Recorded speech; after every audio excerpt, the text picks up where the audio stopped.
And we can actually play a bunch of games like in the London system, for example, with me playing black and playing various systems. Oh, that would be so helpful. Yeah, we can even like start with that. But sorry, go ahead. Yeah, first let me just invite you. So London system sounds good, and you know we don't have to do massive opening work, but I'd be like if we play a bunch of games, we can go over them and make even that would be really helpful. I think if you just knew like small improvements, and I'll play all of the common lines. Yeah, especially bullet improvements. And let me ask you this: in terms of the kinds of positions that you prefer, if you were to rank yourself from like super quiet positional to wild and tactical, like. Obviously, we've played Blitz before and stuff. I have a sense, but where would you put yourself? What are your strongest suit positions, if you could choose? In classical chess, I usually play close positions, but I've been noticing in Blitz that I think I do better when there's something tactical, or if it's a close position and I have a straightforward plans. The positions I struggle in are, for example, like King's Indian ones, where it's really hard to come up with a plan and you don't have a lot of time. I gotcha. So you like there to be a clearly defined plan. Yeah, the arrows are pointing to the London system so far with white. Now with black against e4, do you play French? I play French. Okay, exclusively. Yeah. And how is that turning out? I started looking at some of my lines when I messed them up. I think the problem is some lines, like when I play in a classical French and it's really closed off, it's kind of a struggle. I will say probably my French is better than my King's Indian. Okay. Well, I also play King's Indian, so I can definitely help you with that. You play the King's Indian very well. I will say, I think if I had an ELO, my white ELO would be like 2,500 and black would be 23 or 22. So from that perspective, I think we can start by working on the black side. Okay. And between French and King's Indian, you say King's Indian is a bigger concern. I think so, yeah. Okay. What we can do is we can start with a couple of King's Indian themed games. Okay. So I will play the King's Indian against you, and you will. Yes. And then we could do some kind of. I'll just give you some kind of odds so that it's like a real bullet game, or do you prefer just doing it quickly? So it's totally your choice. So what we can do is we can either do a full game or we can play like 15 moves in each game. What you think is the best is more important. I think that we should, because, maybe, and we'll do it a little bit today, but in future sessions, we'll play a lot of games. For now, I want to sort of isolate the opening. So let's do a bunch of like 15 move games. I'll resign after move 15 is played. And your goal is to reach... I'm going to have such a good record against you. You're going to just be beating... You're going to adopt me, actually, multiple times. And that'll allow us to play more games and focus more carefully on the opening. And we'll get the full games in later. So let's make your goal to have a good position after 15 moves. 15 to 20 moves. I'll make the judgment call. Okay, so I need to have a good position. Yeah, and in terms of odds, we can do one, since we're playing only a game segment, we can do just 1 minute for each side, or you can do 30 seconds for me, 1 minute for you, whatever you prefer. Okay, perfect. I'll play fast. Don't worry, I won't. Oh, I've seen you play 5-second chess. I remember the 100 game matches. No, my God, I do. That was just absolute madness. Okay, perfect. Good luck. Oh, you can start the games. Awesome. Wait, I'm gonna give you 30 seconds because I want you to play like my opponents. Yeah, exactly. I think that correction will approximate the level that you play against. I gave you 25. Perfect. That works. All right.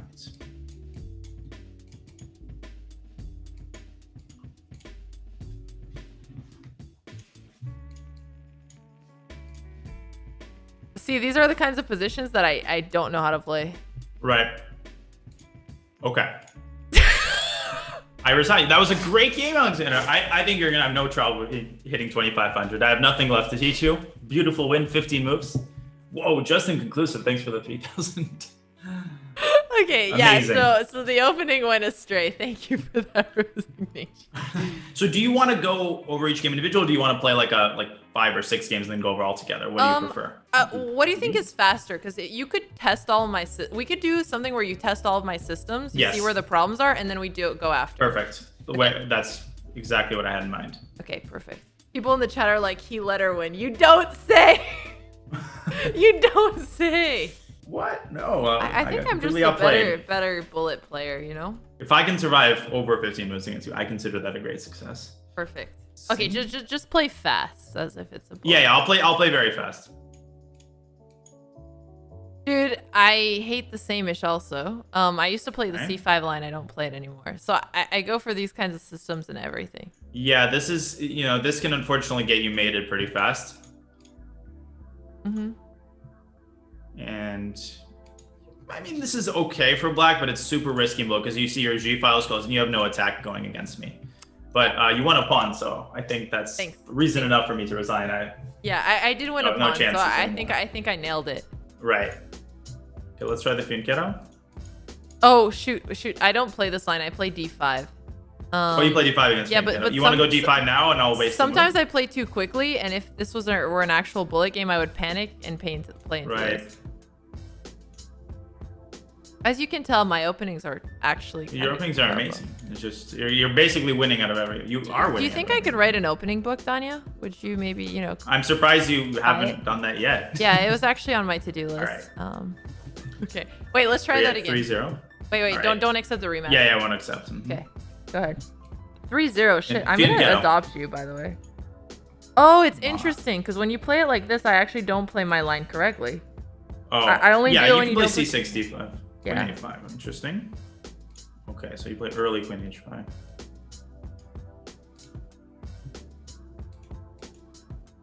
That's a joke. I'll resign that one out of respect.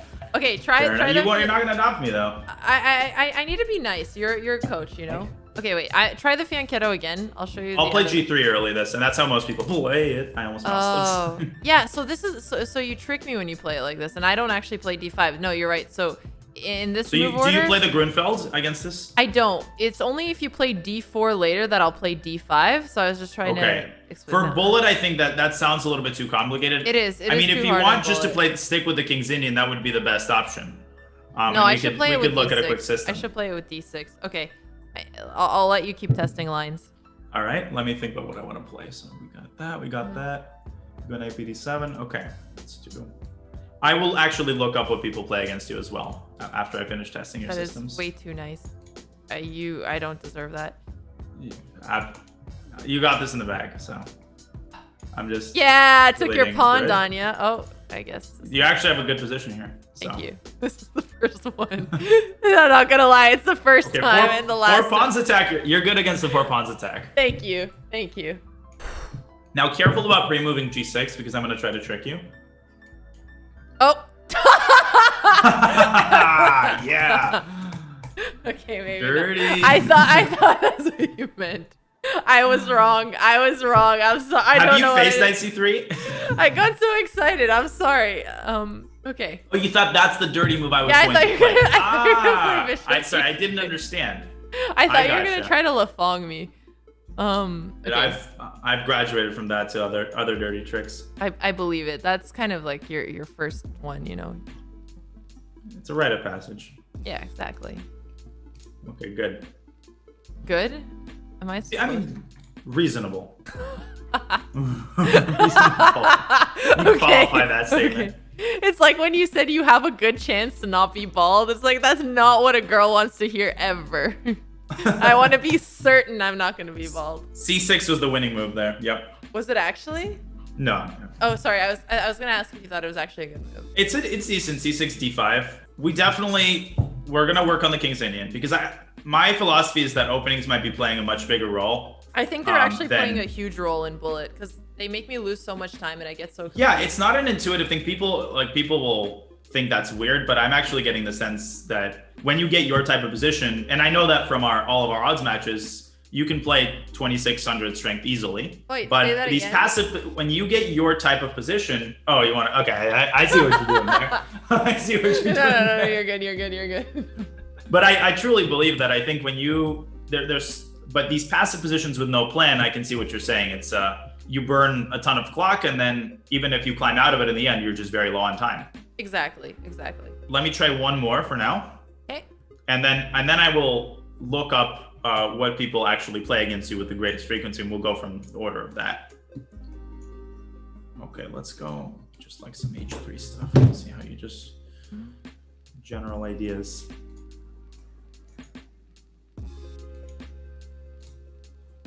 That's a blunder I often do. Still, that's actually decent for black.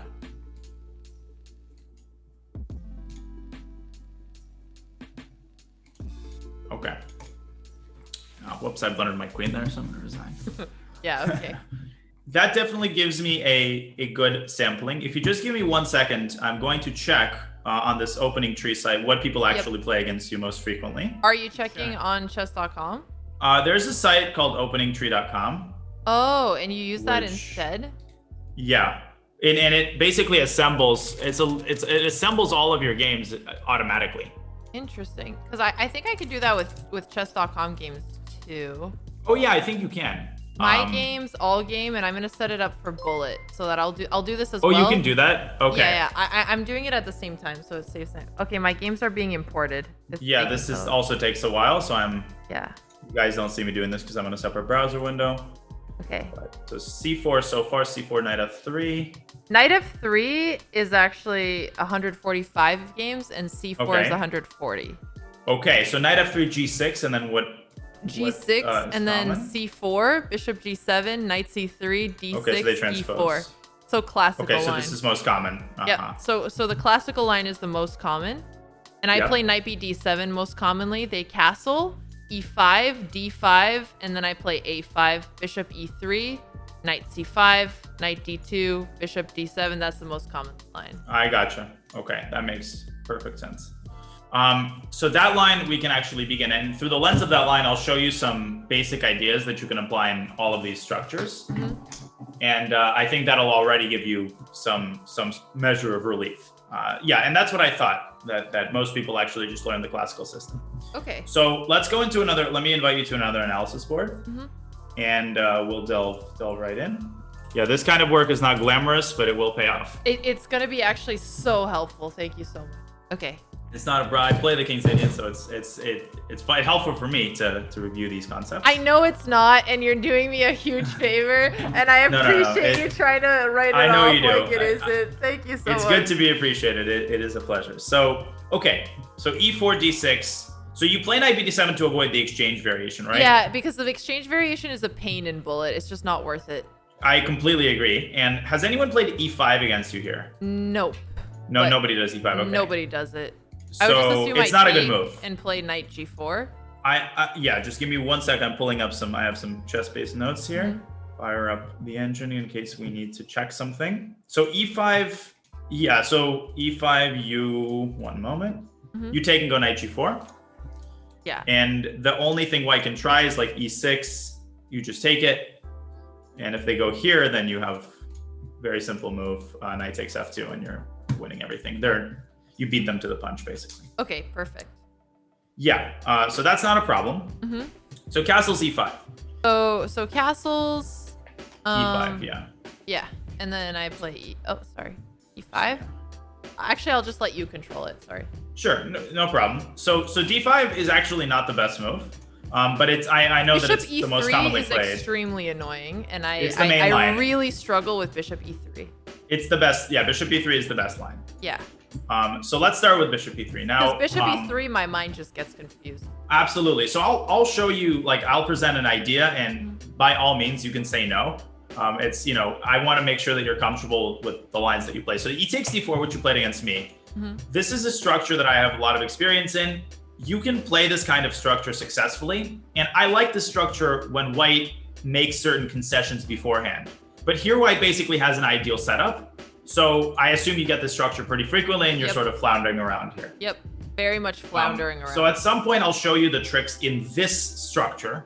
But a move that actually is quite good in this position is to start with rook E8. I used to play this as my full-time line. Oh, wow. It looks bad. It actually... It looks like he's going to play D5. Well, yeah. And here there's a rerouting of your pieces, which, again... The good thing about it is that you can almost play it automatically. It makes it hard for white to attack, and I've won a couple of classical games here. Okay. You start with the move knight H5.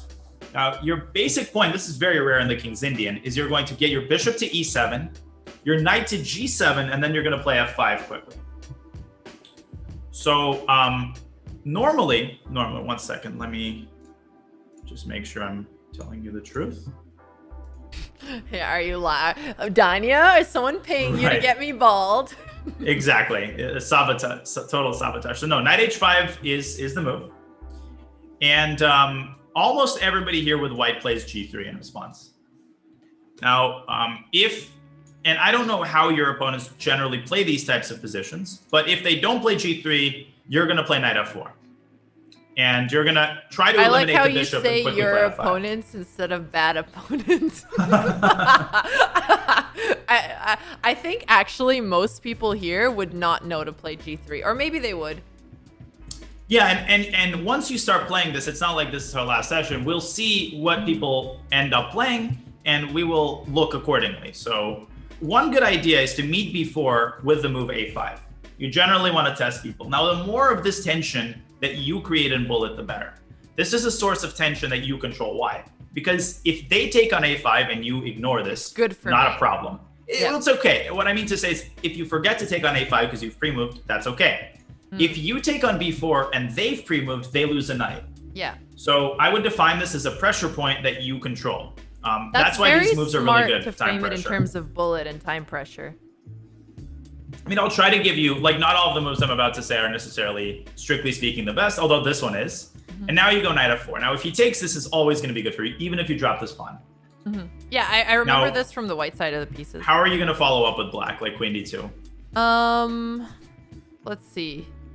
I'm very tempted to push g5. That's Not a good to move. protect it, but to go for the center. Or knight e5. Knight e5 is, I would say, even better. Okay. And then you have a beautiful square here. You're much, much better.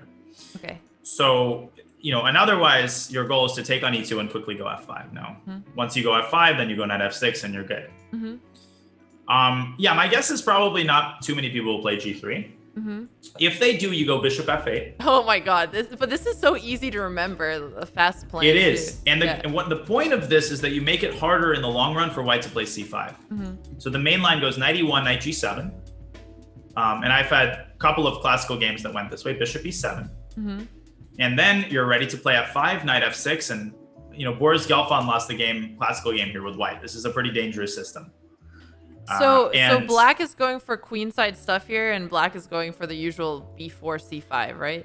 White usually, yeah. White goes b4 some of the time, and you go f5. And your next move, almost regardless of what white is going to do, is going to be knight f6. Okay.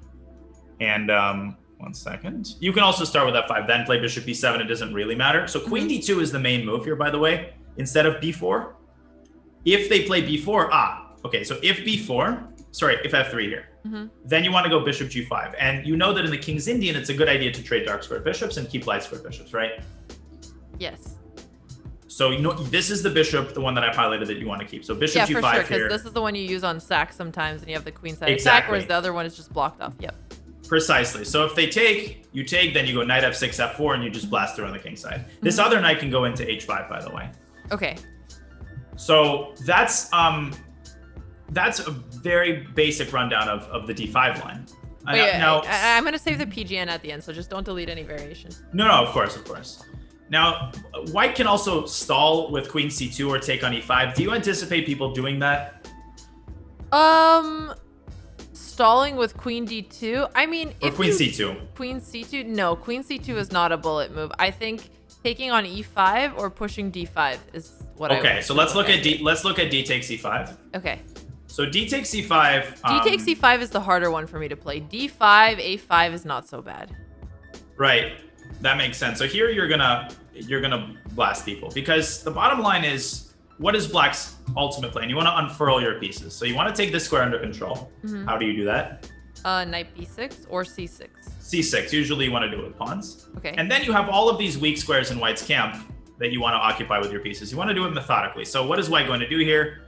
I mean, queen c2 is reasonable, h3. It doesn't actually really matter. You're going to play c6. Then you're going to bring the queen to e7. Okay. A lot of people put their queen on c7. I think it's better to put it on e7. Why?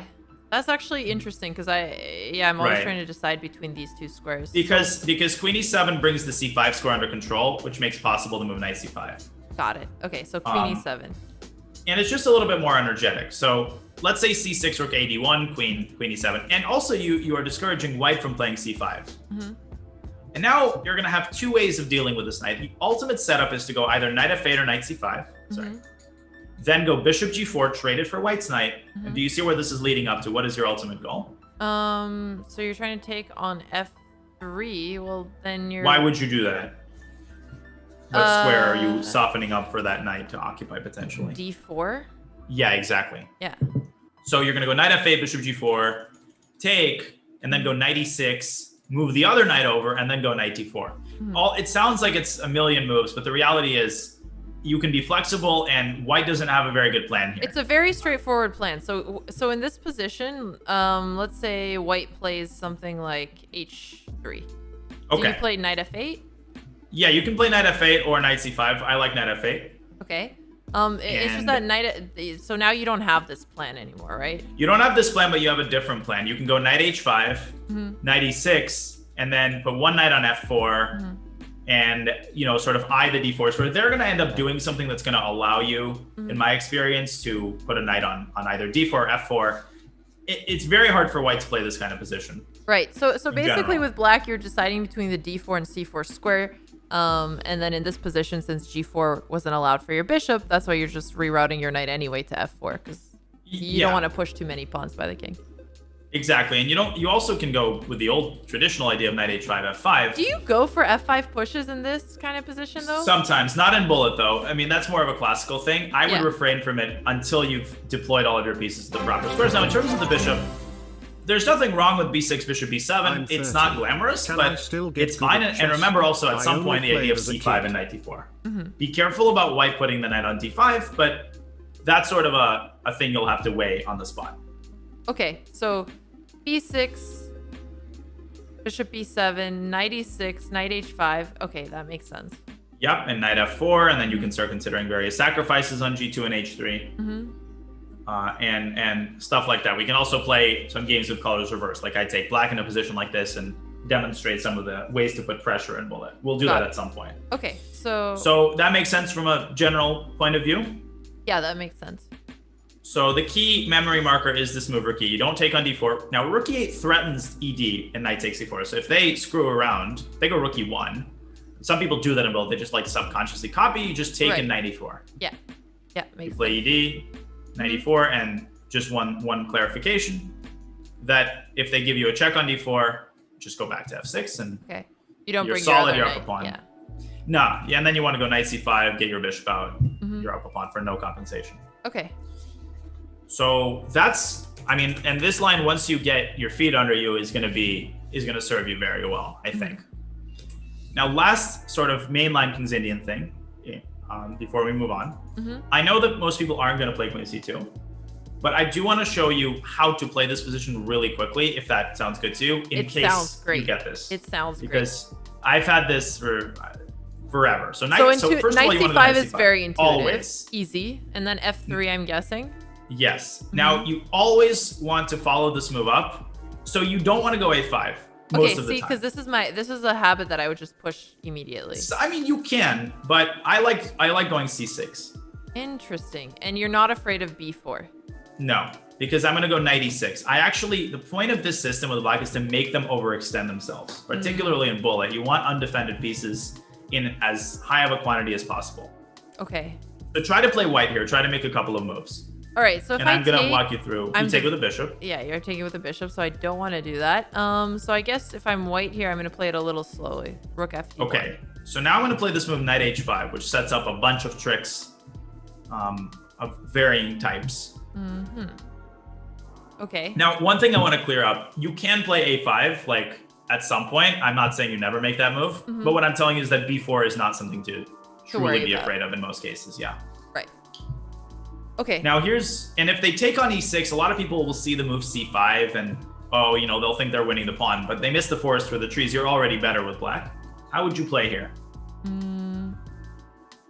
How would I play here if they push c5? Let's see. So what do we have going on? So d takes c5 is an option. My knight is looking towards the f4 square. It doesn't really do anything. We have a pin on the knight, which makes d5 slightly interesting. Because then we're also opening up the bishop. And that's reason enough to play it in bullet. So you're relying so heavily on your intuition. When you see stuff like this, you do it immediately. Okay. d5, ed, and bishop takes d5 is very good here to rip open the e-file, and everything is just falling apart for white. Okay. And this position can happen. This is the kind of thing if white just slow plays it, how you should go for it, right? With knight c5, c6, knight e6, knight h5, because this is a very common idea. Yeah, and some people won't play b4, though. And if they don't play b4, nothing changes. like if they go rook d1, you want to put your queen again on e7, not on c7, on e7. And then you want to play knight h5. Now, one last idea is once you play knight h5, I'm making a random move for white. In this position, you notice that the bishop on e3 is unprotected, which opens up the possibility for what move? Okay, well, d5 and f5 come to mind.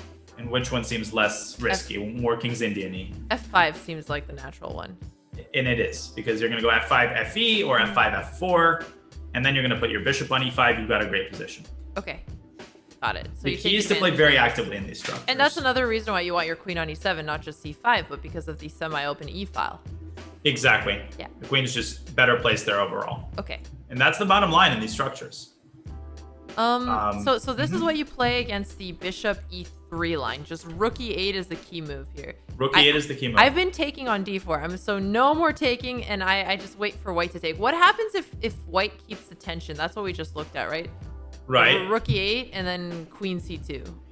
Yeah, so rook e8, queen c2. Now I would take on d4. So here's, you taking on d4 too quickly is not such a big problem because you do get this structure in an improved version. It's included the moves rook e8, queen c2, which is good for black. And now continue with the typical moves that we talked about. Knight c5 and knight e6 is what we. Although I don't. Not immediately. You don't want to play that move unless they play. I want to prompt them to play it, right? So if it's uncomfortable for you to allow b4, you could play a5 here. Like I have no problem with that. No. I'll allow it. I played c6 is the line you go for here. So let's say I go here. So queen e7, just move out of the way. Sure, that's a good move. Okay, let's say I go rook fe1. Okay, maybe just prepare with knight h5. Bingo. Okay, let me go bishop f1. Okay. So I'm not gonna go f5 because now you have your rook on e1s. I don't want to go knight e6 just yet, so maybe just develop unless this pawn. Good move. No, that's a good move. And one way you could deal with this is go bishop e5. Okay. And then quickly go queen h4. Okay. This at least seems a little bit sharper and might be scary in bullet. So maybe bishop e5 is a better bullet move. Yes, and you can go knight e6 on your own volition to get the knight over to f4 to put pressure on their knight. This also defends the d6 pawn. Okay. Queen h4 ideas become possible. People, 24, 25, and they're likely to freak out here and do something irrational. After bishop e5 and queen h4? I think so. I mean, I've won just countless bullet games with this setup in these kinds of positions. Because they just worry. Okay, no, I like it. So bishop e5.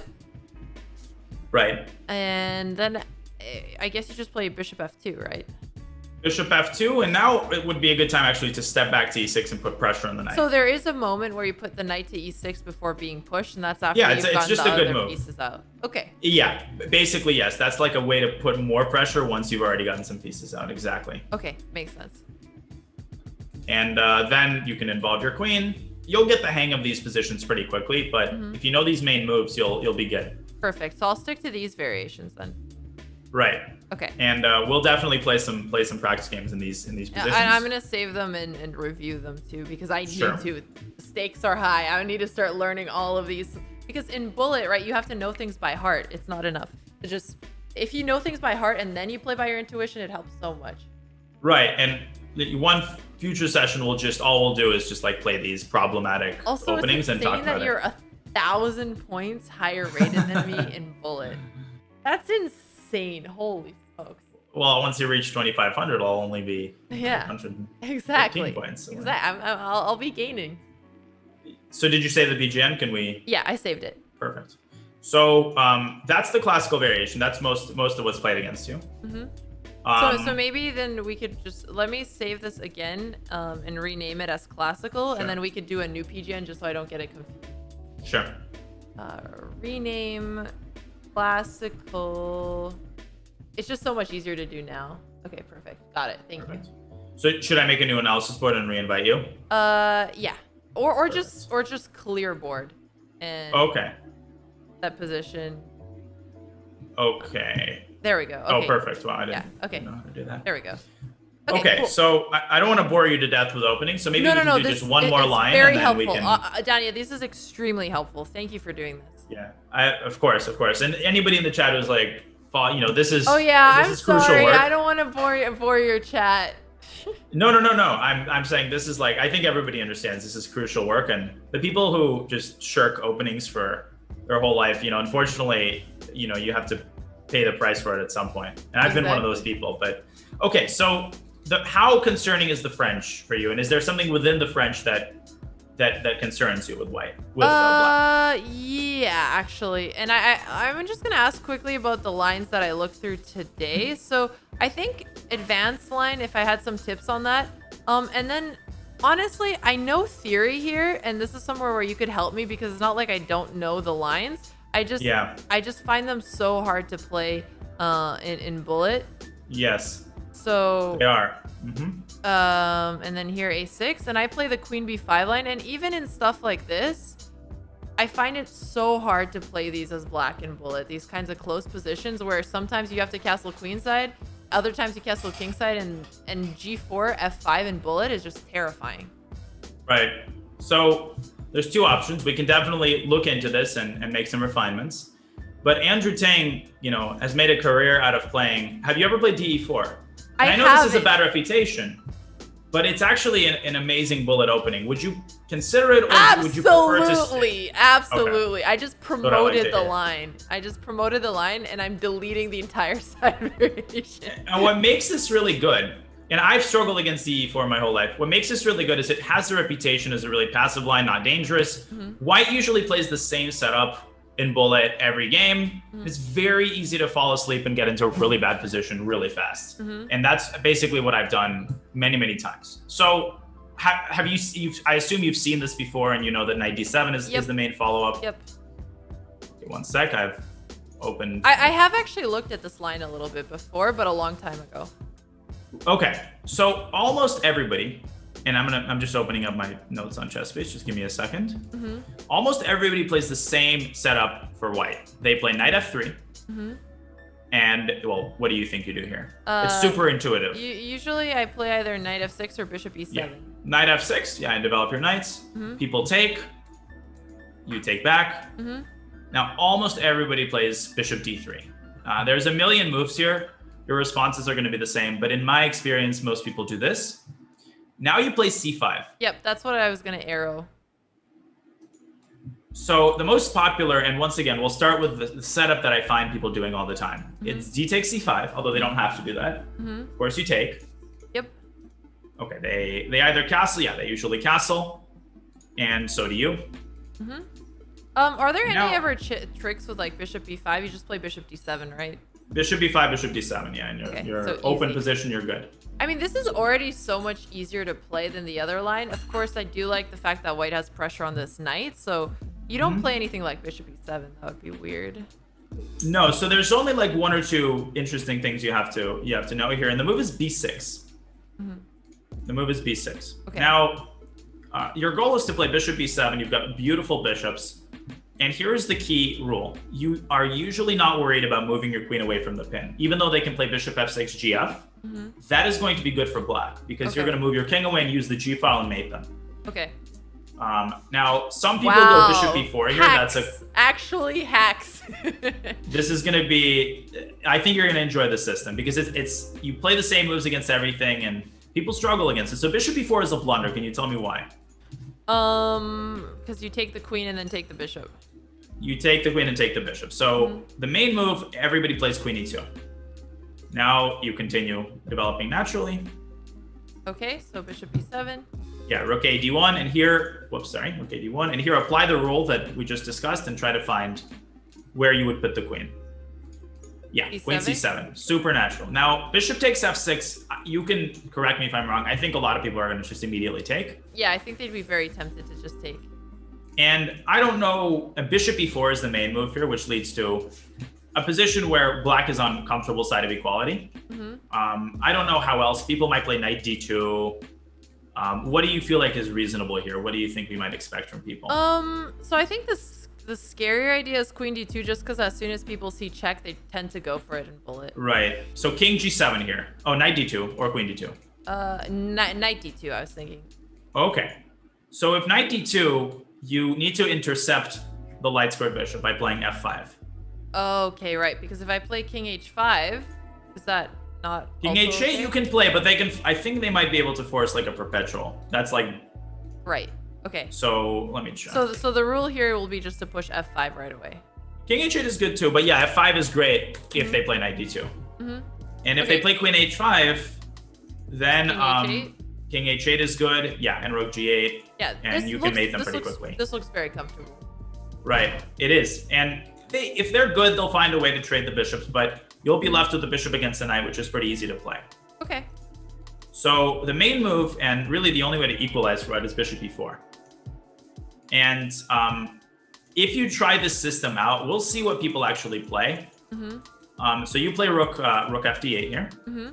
If they take on b7, then queen takes b7. Okay. And here's the thing. If white tries to like trade everything off the board, they're going to be worse. So takes. If they try this, right? Yeah. You take, and now can you centralize your queen?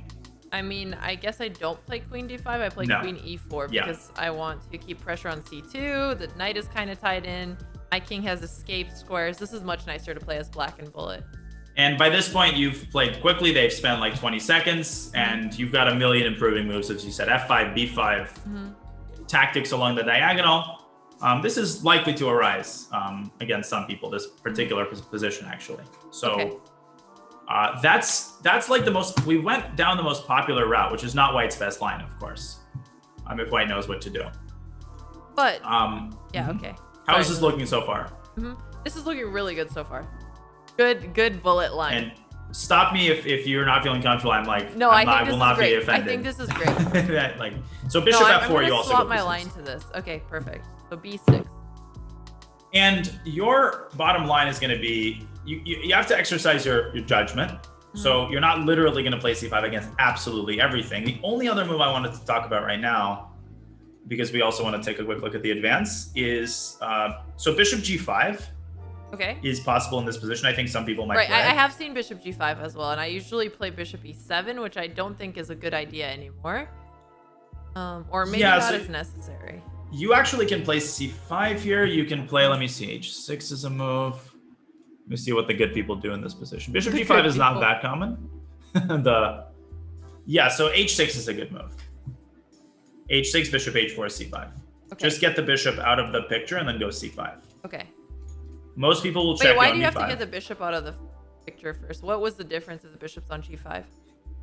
Well, it's a good idea to have in your pocket the move g5. Okay. So, and also just the lufts for when you castle short, I think is just a pretty significant improvement. Now, bishop b5, you're not afraid of. You just go bishop d7. Takes, queen takes. And you might get the same structure. This structure is almost always going to be good for black. Okay. And in this position, it's kind of similar to the other one, except for I have h6. So let's say he takes and I take back, and is there a situation where queens are on the board? And if that's the case, do I castle queenside or kingside? I would castle queenside, and also I would add that you can play queen c6 here. You can keep the queens on the board, play rook d8 with tempo, and pick the pawn off with your bishop. And you can even keep your king on f8 or in the center. White doesn't have the firepower really to do anything to it. Okay, makes sense. So, I'm pushing for a win. Yeah, and I will say that there's a couple of systems here that are a little bit annoying. There's g3, for example, which I myself play with white, but black can equalize here. And my proposal would be that you try this in a couple of games. It's not like you're going to get blown off the board already. You know the main moves, and we see what people end up playing most of the time. Okay, so unless you want to take a look at some of these other lines. No. I think this is okay. So with g3, were you just saying that you don't go for c5? So yeah, the point of g3 is that it's aimed against c5. Okay. So the most reliable line here is just to play. One sec, let me see. It's just to play bishop d7. Why is this aimed against c5? Because if you play c5, you're going to run into a situation. c5 is not terrible. It's been played many times. You're going to run into a situation where it's hard to develop the bishop. Okay. But basically, and you're opening up the bishop with tempo because you're recapturing on d4. Exactly. Okay. No, c5 has been played by many GMs, and it's not bad, but white is slightly better there. Okay, so there's a cool line where you play bishop d7. Now, if white plays bishop g2, what do you think you do here? What's the follow-up to bishop? I'm going to promote the variation. 1 second. Okay. Sure. Okay, so bishop g7, and you were saying, what was your question? Okay, so if bishop g2, what would I? Then what would I play here? Okay, so c5, I almost don't want to do anymore. Bishop c6 is interesting. That's correct. Okay. Just contest white's bishop. And the other bishop goes to d6, you castle. I mean, it is kind of implied if bishop d7 was the right move. So. Right. And this equalizes. This was played by the specialist of the line, Georg Meyer. Oh, now, white sometimes goes knight e5. Yeah, Even and I hated him when of he the played French. this. But he plays this all the time, and I would roll my eyes every time, which is why you would play it, of course, because people hate facing this. Yeah. Now here you go bishop c6, and after knight c6, you have queen d5. That's the point of the line, actually. Ooh. Oh, that's nice. This is very cute. I like this. Meyer played this 4 times. 4 out of 5 times this position arose was a Meyer game. I mean, he's a specialist for a reason, right? Yeah, he finds all these little crazy tricks here, and so black is completely fine here. Bishop d, white can't castle short, so from a bullet perspective, this is a good position. Yeah, no, this is great. Okay, this is good. Should I save it here?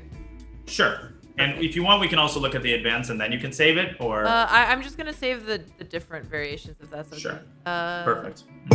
Name one. Classical French. Okay, and then the advance would be great, too.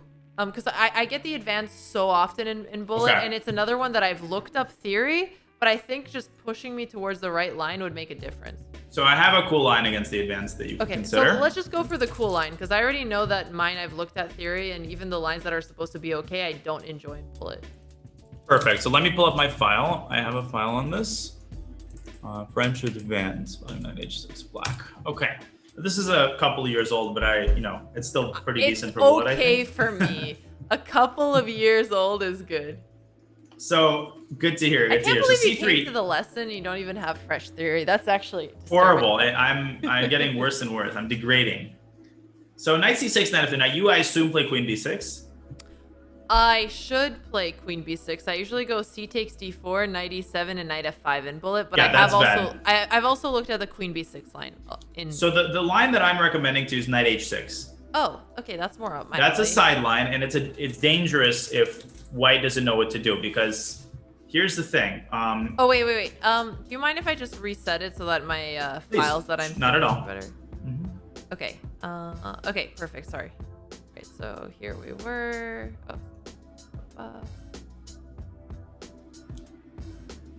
And promote variation. Sorry, I'm just cleaning it. Okay. As long as you need, no problem. All right. So here, c4, 3, knight c6, and then knight f3. Yeah, knight h6. Okay. And the idea is obviously to put the knight on f5. Now, most people, I assume, will play the way that they would play against queen b6. So either a3 or bishop d3. Mm-hmm. And taking on h6 is bad, right? Taking on h6. So if they take on h6, you take. And it's not that bad, but it's very risky, because you're going to go bishop g7, castle, quickly f6, and you're going to get massive play on the king side. So to be specific, bishop e2 is the main move. Then you go bishop g7, and I know the bishop looks bad, but you are eventually going to go f6. And castles. Okay, so you do castle, YOLO. Exactly. And after knight bd2, the move in my file is actually queen b6. Queen b6. Interesting. So you gave away your knight on h6, and you are putting pressure on b2. You're missing a c1 bishop. But what if you just play something normal like rook b1? I guess. Yeah, so if rook b1, he gives up the pawn. Ooh. You take. So you're threatening the pawn. So you have to play knight b3 almost. Well, then you win the other pawn. White's not gonna survive here for very long. And this is not my queen is not getting trapped. It has an escape route. Oh, this. And then you want to play f6 at the right moment. Okay, wait. So what is white supposed to do here? White's supposed to go queen b3. Not an easy move to find in bullet. And then you just keep the tension with bishop d7. Sorry. Now, oops, sorry. You broke off for just a second. What were you saying? I was just promoting the variation. So one sideline advice that I would have, and this is maybe too general, but these moves that keep the tension like bishop d7, you want to make yourself this rule that if you don't know what to do, it's best to have a supply of these moves like rook c1, rook e8. Try to practice making those moves quickly if you're not sure what to do, because sometimes you just want to keep the tension and you want your opponent to be the first to flinch. You don't always have to be the one to open up the position or have a plan. Right. Plenty of times I don't have a plan. I literally just play king h1, king g1. There's no shame in that. Okay. Let them be the one to waste a bunch of time searching for a plan in these kinds of positions. For sure. So bishop d7 is good. And black is slightly better. And then what if white just keeps attention? Ooh, I'm assuming Okay. I could do that. It is hard to find moves for white here. Because I don't want to take, and where are my pieces going? So no, you know what? This is enough. This line looks bad. We can go back. I don't think you're gonna take on h6. Okay. So knight h6. So and we'll look at bishop h6 and bishop d3 also. So knight h6, I'm anticipating that people will play the same way they do after queen b6. So let's start with a3. Yep. Because that is, as you know, the main move against queen b6, and people just tend to copy. I'm curious why you like knight h6, but knight e7 was a bad line. Well, I think knight e7, no, probably knight e7 is a way of doing it, but I think knight h6 allows for f6, whereas knight e7, f6, you sever the connection between the queen and the f6 square. So do you go for f6 right away here? In certain positions, I'm just looking up so there is let me just see. You can play either knight f5 or f6. I marked f6 as interesting. It depends what level of craziness you want in the position. What do you think is better for bullet? Let me see. Let me see how a knight f5 line goes. I love how you just have these files. Well, I prepared the French for like the 2016 U.S. Championship, so okay. I would say you're probably going to be more comfortable with knight f5. Okay. But I got blasted by Fabi in 20 moves. Yeah, I mean, he was world number 2, so it does happen, Danya. Well, from time to time. So b4 is how everybody plays this. Okay. Now, one very important conceptual There's also point. the bishop d3, bishop takes idea. That is a great structure for black in bullet. Because I get this structure very often, even in my shit 97 line, because everybody is tempted to go for this. So they actually play this line almost 80% of the time that I get in the advance. So this is a position I often have, and then I do struggle with a little bit, because I go for things like bishop e6, h6, e7, sometimes g5, or sometimes definitely g5. But then I get kind of in trouble on the queen side. Okay, so let's do this step by step. So cd4. Let me just make sure I'm telling you the right stuff here. So bishop d3, cd, bishop f5, ed. So cd, bishop e7 is good. Yeah, or bishop e6, but I like starting with bishop e7 to cover the g5 square. Yep, this is how I play it too. And then normally they castle. Okay, they castle immediately. Okay, great. Now g5 is already an advantage for black, by the way. Interesting. Which is good, because this is the line I play. And then I usually get met by something like b4. Okay, so let me just see if I've analyzed this. So b4, you want to go bishop e6 is good, or you can go f4. I mean, I think for bullet, f4 is the best. So basically, you don't need to play a6. You can, but you don't need to, because b5 is met with knight a5, and you're totally fine. But a6 is also fine. And the way that they have to respond to a6 is quite difficult. But f4 is good. Okay, and let's say knight c3, trying to come for something like this. Okay, so the point here for black is that you're going to combine these moves with just regular development. You don't have to go crazy on the king side. So you don't have to go nuts and push everything. No, YOLO. You actually can castle to that side and go king h8. Ooh. And knight a4 is met with, and prophylaxis is super effective in bullet. So what do you think you do here? So you said prophylaxis, which makes me think I'm just improving the position of my pieces. Otherwise, I would have been tempted to push b6. No, you're correct. That is what it is. Oh, okay. b6 is right, stopping their idea. Okay. And white has no moves. Okay. Like bishop b2, I guess. Yeah, I guess you have to play bishop b2. You're bringing your rook to c1. Now again, you play slowly and you improve your position to the maximum. Queen d7, rook c8, castle king h8. You don't actually ever, and this is also very effective in bullet because they never know when you're going to play g4. And so they're constantly on the edge. Yeah, it's like the guillotine above their head, you know? It's going to drop at some point. They're afraid. Right, exactly. So black is just much better here. Okay. And you can play moves fast. Queen d7, castle, rook c8, bishop f5, queen e6. And white is just worse. I think I've just gone crazy in these lines generally, and that's why it's been an issue. Yeah, because then you have to calculate. If you go like g4, g3 too early, your king ends up being weak. So normally you actually do want to castle and go king h8 here. Castle and king h8. Okay. and rook g8 maybe to even make g4 stronger if you do go crazy at some point. Right. I'm just gonna do this for the line because I can't save the arrows. I know it's silly, but you know what I mean, how in chess base you usually have those. Okay, perfect. Okay, so that makes sense. So this is a bad line if they do castle. Yes, they shouldn't castle that early. Okay, so if they take, I'm good. If they don't take, so if I play knight b5 and they push b4, then what do I do? Right. So then there's a cool line. You take on d4, and first you go bishop d7. The reason you develop your queenside first is you want the potential to play rook c. You also have a really cool shot. So if they go bishop b2, you have the very strong move b5, and there's actually a simple tactical idea. What is it? I don't like that you said simple. I'm just kidding. Okay, so let's see. So what would I look at? Knight takes, queen here, bishop takes. Those are the options. Anything else that I Any other captures by the knight? And e5. Yeah, exactly. So that's what it is. And in general, right, you can't capture elsewhere because white's going to take with check. Yeah, no, that and then white's going to take the knight. So white black's already better here. Bishop d6, castle, you've got the c4 square, etc. So he can't take on b5 then. He can't take on b5. So the main move is knight c3. Right, and this is the kind of thing that can be annoying. Oh, you can't do it anymore though, so never mind. Oh, wait, you mean bishop b5? No. I was tripping. So you push a5, you don't go a6 here? Nope, you push a5. Interesting, because I would often play a6 here. So I don't think I've ever pushed a5. I've always done a6. So this is a big discovery for me. This is an epiphany moment for me, Danya. Yes, thank you. It's a pretty unique position. I don't know if we've transposed into something theoretical, or you're just saying in general. Just in general, I haven't thought of this. You could play a6. I mean, it's solid. No, but show me a5. Show me a5. Okay, so a5. What do you think white will do here? So b5 is hanging, and now it would be defended. Although b4 is also hanging, so it's pretty messy. But obviously, we have to look at both of the captures, because otherwise, then this pawn is under attack, and you have to play something like knight a2 or queen b3.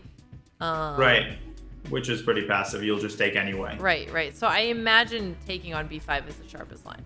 But it's really simple. You just take, and essentially, you're going to attack them on the queen side. Their pawn on d4 is super weak. You're going to castle. You're going to go queen b6. It's super easy play. Their bishop is really bad. This really solves the advanced variation with how people my level play bullet, honestly. Yeah, knight h6 is a very dangerous. I play it myself in bullet, so it's like everything that I've shown you, I actually play. So I appreciate you bringing out the goods, Danya. No, I'm happy to, more than happy to. And this line isn't like completely unknown. It's been played. And yeah, so that's basically you go bishop d7, then b5, and then a5. Now, what I would say is don't worry too much about trying to remember every little move. If you're not sure, just play the solid move, like play a6. I'm so desperate for my hair that I might just learn these moves generally and then play them by intuition. Yeah, that would be the best. Now, one last thing. Yeah. In the position where they played knight c3, if they try not this one, not this one, but where was the other line? The one where they played a3 and b4. Okay. So takes bishop d7, bishop b2, b5. So in this position, remind me how you follow up. So knight bd2, I just go a5 here. Yeah, crucial, because otherwise don't let them get the knight to c5. You need to attack the pawn and break it down, and now take with the knight so that knight can go where? So that knight can go to c4. Bingo. Exactly.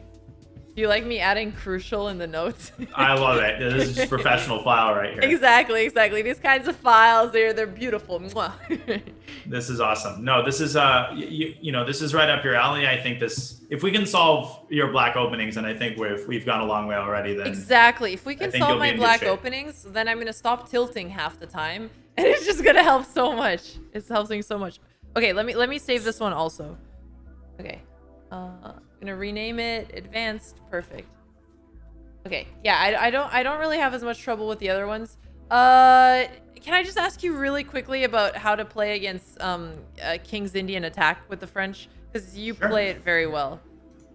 King's Indian attack is definitely annoying. Just if you have some kind of variation you'd recommend here. Yeah, so obviously, like the main line is like c5, knight c6. So one very good and also setup. because it transposes, and a lot of people play knight f3 or this line. I think the setup recommended to me by my old coach is so you go c5, knight c6, and now you go g6, and you've probably seen this before, like knight e7 or knight f6, except, and I've played this, normally people go knight e7, but knight f6 is actually a very underrated move. Because if e5, you have knight d7, and then you win the pawn. Yeah. That's what makes this so hard for white to play. So rook e1, for example, you can castle. They still lose their pawn if they go e5. Okay, so you're keeping the tension, which is really annoying in bullet. Yeah, exactly. And if they go c3, then you actually can take on e4. So the moment they go c3, you take on e4. And the reason why is that they weaken the d3 square. Okay, and here you go e5? You can go e5. Yeah, that's fine. Is it that's good? No, it's equal. It's equal. Okay, it's what a, would it's a you decent recommend? Position. So let me check, actually. If you just give me a second, I'm gonna see if I have anything in this line. When you say it's fine, it makes me think. No, it's good. It's good. But let me just see. So here, G6, G7, 6. Because I remember a game in this line. All right, just one moment. Okay, so many people are really enjoying your lesson, by the way. So thank you. I'm glad to hear that. I am as well. This is. I'm happy that your openings are going to get solved, because that's honestly like a hidden reason. Honestly, this is going to be so helpful, because even when I look at variations, like I looked at the advanced today, I was like, or no, I looked at the classical and I didn't even think about taking on e4. Right. No, that makes a lot of sense. Okay, so here. So rook e1 castles e5. I am curious what you're gonna come up with. D takes. Like, what else would I do here? So you can play with knight g7, by the way, that's good. But queen b6 here is interesting. Sorry, not d takes e4. Queen b6. Oh, so you don't wait. You just told me to take as soon as they push c3, Danya. You could. It's all equal. You can play queen b6. You can take. Okay. It's honestly all fine. Okay. And one sec. It's all fine. But I like queen b6 because a lot of people will play e5 here. And what's wrong with that move? Knight d7. Knight d7, and if d4? Sorry, knight. Oh, knight d7 and if d4. Oh, that's why you want to play knight g4. No, that's why you want to play queen b6 to prevent d4, because you can just take everything on d4. Oh, true. Sorry. For some reason, I thought there was a deeper tactic where you take everything and you take on e5 and you trick your opponent into taking and opening up f2. You basically want them to take on d5. Then you're going to get a great position. Okay. So that's what I would say. Now, a lot of people don't know to play c3. They'll struggle, or they'll go knight f1 in this position. Which is totally colorless. I mean, here you can go queen c7, or you could even just win the pawn. White can get some compensation if he's careful, but not in bullet. Okay, this is perfect. So this is what I would recommend. We can definitely work on that more. No, this is in perfect. the future as well. I'm just gonna save this for the kings. Definitely. Okay, got it. Oh, this is so helpful. This solves my issues with the French and bullet. I'm glad to hear that. And what we should do is, when you play, get a couple of games in each of these lines, we'll go back and we'll review what people have done and what you did in response, and we'll improve. Yeah, no, this is perfect because my black openings are so bad that I'm pretty sure even if I just learn these. Oh, I did have another question in the King's Indian. I'm sorry, we've done so much opening theory. It's all good. This is what you need to do. What was the other question that I had? What would you suggest? Well, yeah, what would you I play the same-ish. What would you suggest against the same-ish? Because I don't like the c5 line in bullet, and the knight d7 line is really awkward. Okay, so should we? Can I use this board, or do you want to make a new one? I'm just gonna make a new one really quick. All right. So let's delve into the same-ish. Yes, please. There's like two lines that I was debating over, but have you seen knight c6? I have seen it occasionally, yeah. And then D6, so this is if they play d6, you go back, right? So I've noticed that you play d5 with white, but that's actually not the best because of knight e5. See, I'm gonna learn for our next odds match. I'm not gonna push this against it. Yeah, because d5 knight e5, black starts. You go c6 and wait, but and f4 F4 doesn't work because you just play here. Yeah, okay. Well, F4 actually you can, you play knight G4, and a lot of people go here, but basically White's position is already falling apart. You can go C5. Okay. And they have nothing to do with the bishop. Okay, I'll just, that's good enough for this. So, yeah, now most people play knight G2, the main line.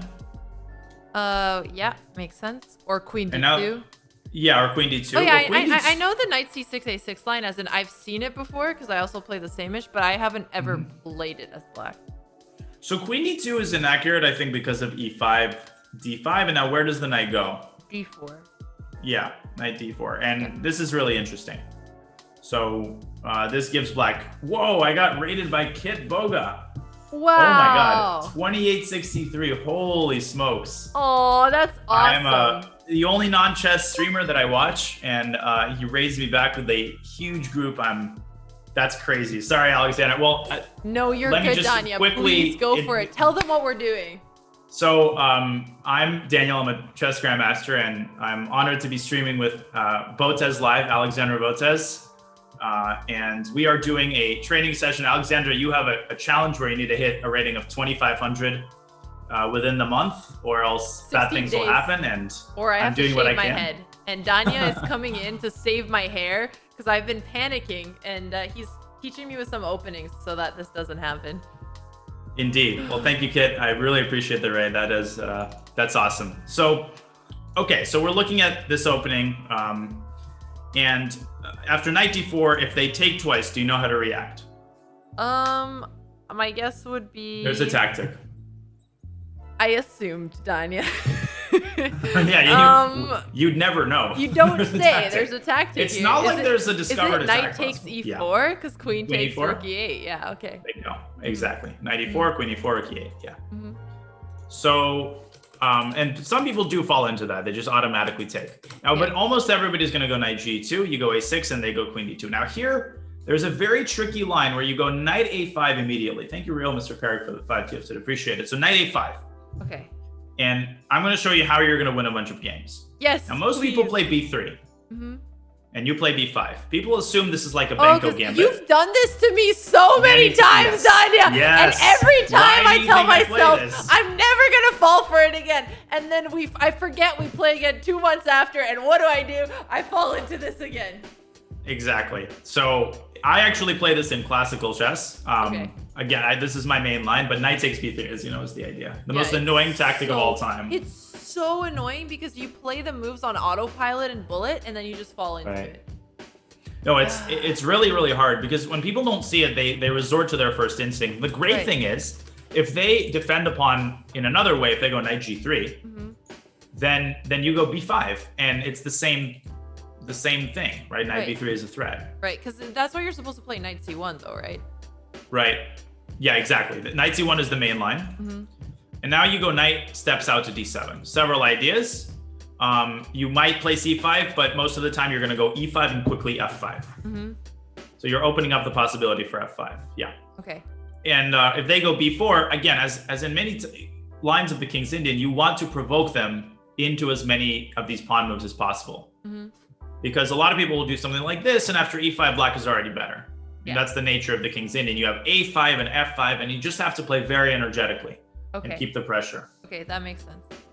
Yeah, and this isn't I mean, it's I think there's a little concern in my chat. This is not you can find my game in this line in the database. Like, this is a legitimate attempt at equality. Of course, white can play it perfectly, and white can try to get an edge, but it's not easy. Thank you so much, Real Pariah. And it's worth the trick in Bullet, because you're gonna definitely win some games this way. Yeah. Okay. Perfect. So I'm just gonna save this PGN and just look at this line. Perfect. This is better than my 97 stuff. Knight c6. Yeah. No, 97 is past, and you can't let white do his main stuff with the g4 h4. Yeah.